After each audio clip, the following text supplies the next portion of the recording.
వి gold trusted gold buyers తాకట్టులో ఉన్న బంగారాన్ని విడిపించి ఈ రోజు ఉన్న మార్కెట్ ధరకే కొనబడును. మరిన్ని వివరాలకు సంప్రదించండి 77107720. మన గురించి మా యొక్క క్యారెక్టర్ గురించి ఆనాడు చెప్పారు. కమిషన్ల కారసాని అని చెప్పినారు. ఈరోజు ఎవరయ్యా, ఎవరు కమిషన్లు తీసుకుంటున్నారు? ఎవరు తీసుకుంటా ఉన్నారు? ఈరోజు క్రషర్ల దగ్గర బీసీజేఆర్ ట్యాక్స్ అని పెట్టినారు. ఈ మంత్రి బీసీ జనార్దన్ రెడ్డి ఎప్పుడూ లేని విధంగా శంకర మిషన్ల దగ్గర కోట్లాది రూపాయలు.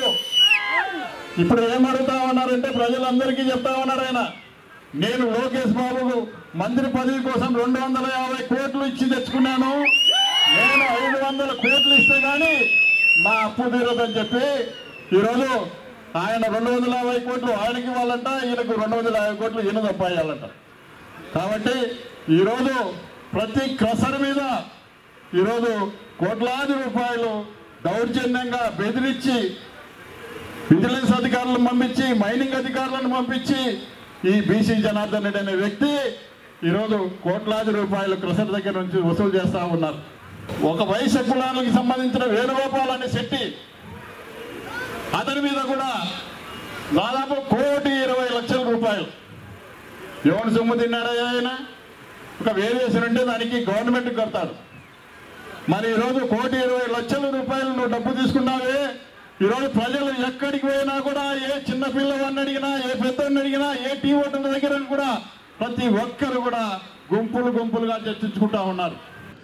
మరి 250 కోట్లు ఇచ్చినేది తీసుకునేప్పుడు చూడాలంటే ఏమైనా చంద్రబాబు ఇంట్లో నౌకరీ పని చేస్తున్నాడా?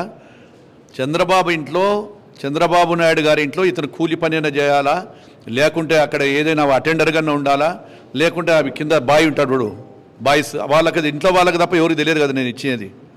మరి ఆ పని చేసింటికి ఒప్పుకుంటే ఆయన పని చేసినట్టు ఒప్పుకుంటే ఇచ్చింటే కరెక్టే. ఆయన పని చేసినాడు ఒప్పుకోమను. ఆ ఇంట్లో చంద్రబాబు నాయుడు గారి ఇంట్లో పని మనిషిగా ఇతను పని చేసింటే, లేకుంటే చూస్తేనో ఉంటేనే కదా ఎదురుగా చూసేది మాట్లాడేది. అవి చేసింటే కరెక్టే. బుల్డోజర్ పాలన ఎవరు చేశారు? నువ్వు చేసిన బుల్డోజర్ పాలన.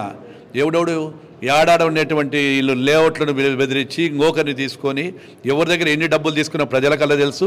ఈరోజు ప్రజల బుల్డోజర్ పాలన చేయాలంటే ఎక్కడైనా సక్రమంగా ఎవడైనా తప్పు చేస్తే తప్పు చేసినోడు కానీ అనుమతులు లేనివారు కానీ వాళ్ళు చేస్తున్నారు.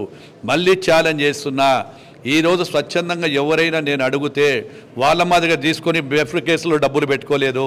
గ్రామ పంచాయతీలో 4,60,00,000 రూపాయలకు పైగా ఇప్పటికే జమ చేయడం జరిగింది. ఇంకా దాతలు వస్తున్నారు. బనగానిపల్లె పట్టణాన్ని సర్వాంగ సుందరంగా తీర్చిదిద్దుతాము.